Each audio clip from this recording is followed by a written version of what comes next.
Cap maintenant sur le Liban, où Israël poursuit ses frappes dans le sud du pays, malgré les efforts diplomatiques à Washington pour relancer le dialogue entre les deux pays.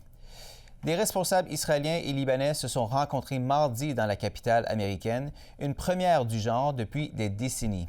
Les discussions se sont terminées avec l'intention de se revoir, mais sans engagement concret, ni changement dans la campagne militaire menée par Israël contre les militants du Hezbollah, soutenus par l'Iran.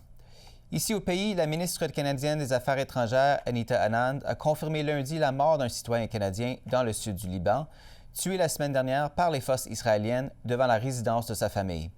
Interrogée aujourd'hui par les journalistes, la ministre Anand a été questionnée sur la possibilité pour le Canada d'imposer des sanctions contre Israël. On peut l'écouter.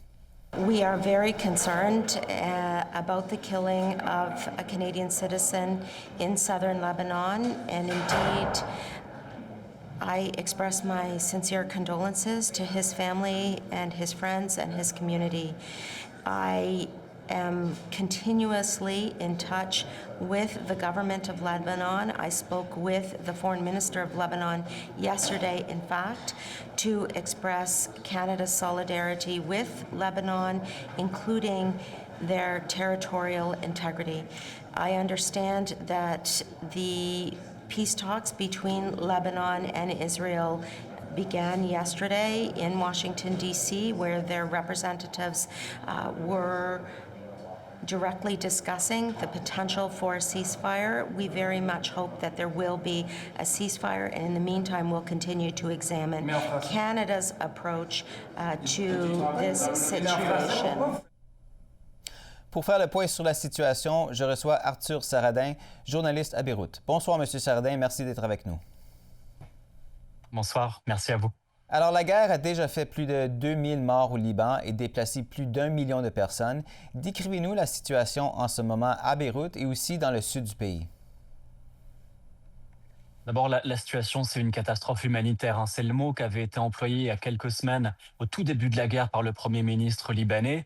Et après un mois, un peu plus maintenant, de guerre ici au Liban, on ressent ce poids sur toutes les facettes du pays, sur la question économique, parce que, en effet, 1 million de personnes déplacées, c'est beaucoup de personnes qui n'ont plus accès à leur emploi, qui n'ont plus accès à leur foyer, qui vivent depuis plus d'un mois dans des écoles et dans des structures publiques qui ne peuvent pas être utilisées. Ça représente au Liban presque un quart de la population qui aujourd'hui a dû quitter sa maison.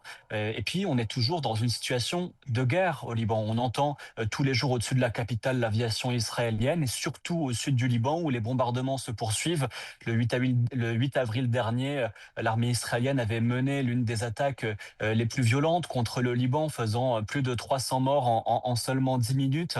Et maintenant, on continue à voir tous les jours des dizaines de morts au sud du pays et un peu moins ces derniers jours, c'est vrai, dans la capitale, mais avec quand même une grande présence de l'aviation près de la banlieue sud de Beyrouth.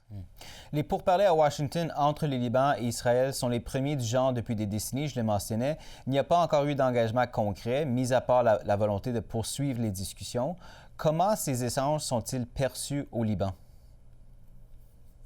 Alors, ils divisent. Vous avez d'un côté ceux qui sont pour ces échanges et nourrissent l'espoir d'un cessez-le-feu à travers justement des discussions bilatérales qui sont assez historiques, hein, entre Israël et le Liban. On n'avait pas vu de telles rencontres depuis 1993. Et puis, il y en a d'autres qui y sont complètement opposés. On a pu le voir aussi dans le spectre politique, ça a été le cas du Hezbollah, dont le leader s'est prononcé contre les discussions, et ce qui a engendré un certain lever de bouclier de la part de sa base militante qui a manifesté dans les rues de Beyrouth en petit nombre, mais qui continue d'exprimer son rejet des négociations.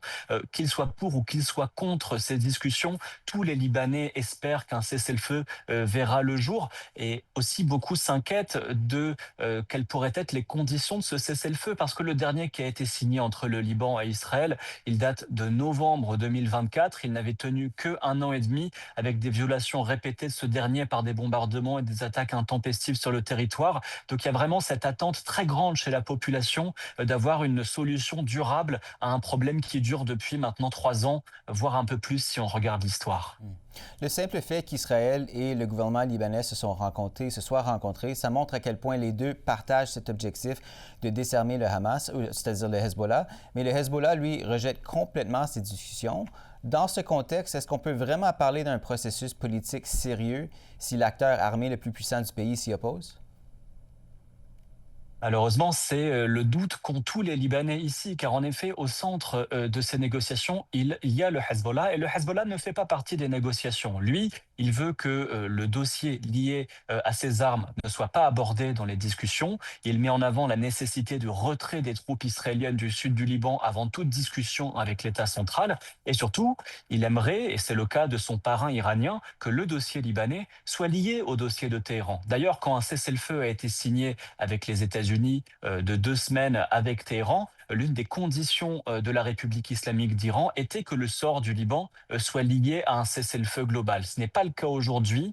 Les autorités israéliennes et Washington font pression pour séparer les deux dossiers, mais sans la présence du Hezbollah aux négociations et avec un tel rejet de l'organisation de tout dialogue, il est certain que cela aboutira à toujours plus de guerres dans le sud du pays et plus généralement au Liban. Israël semble vouloir créer une vaste zone tampon dans le sud du Liban en vue d'une occupation militaire prolongée. Certains députés ultranationalistes israéliens parlent même d'une annexion permanente de la région. Comment est-ce que les Libanais réagissent-ils à cette présence et à cette menace? Qu'est-ce que ça signifie pour justement la reprise de ces éventuels pourparlers entre Israël et le gouvernement libanais?